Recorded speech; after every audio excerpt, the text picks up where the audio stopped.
నమస్తే భిక్షు అన్న. ఆ విజయ్ గాడు 500 ఇవ్వలేదని మమ్మల్ని కుక్కలతో కనిపించాడు అన్న. వెళ్ళి వాడు బండి ఎత్తుకురండ్రా. హలో రేయ్, నేను భిక్షు యాదవ్.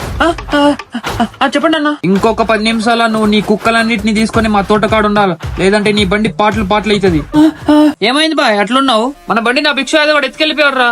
మనందరినీ తోటకు రమ్మంటున్నాడు. పదవా ఎల్లి కొడుకులను కైమా చేసి మన బండి తెచ్చుకుందాం. వాడి కాడ పైల్వాన్లు ఉన్నారా? అయితే ఉండు బాయ్, మన పైల్వాళ్ళని తీసుకొస్తా. అవి డేంజర్ కుక్కలన్నా, జాగ్రత్త. మన కాడ పైల్వాన్లు ఉన్నారా, వాళ్ళు చూసుకుంటారు. బంటి అన్న, మీ హెల్ప్ కావాలన్నా. ఏమైందిరా చింటూ? మన విజయ్ బాయ్ తెలుసు కదా. విజయ్ బాయ్కి ఏమైందిరా? ఆ భిక్ష యాదవ్ గారు విజయ్ బాయ్ బండి ఎత్తుకెళ్ళిపోయినాడన్నా. మీ హెల్ప్ కావాలి ఇప్పుడు. పదరావు చింటూ, కొడుకులన్నీ తుక్కుడా చేద్దాం.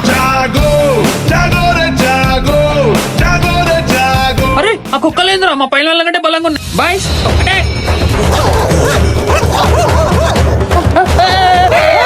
చింటూ, వాడి ముక్కలో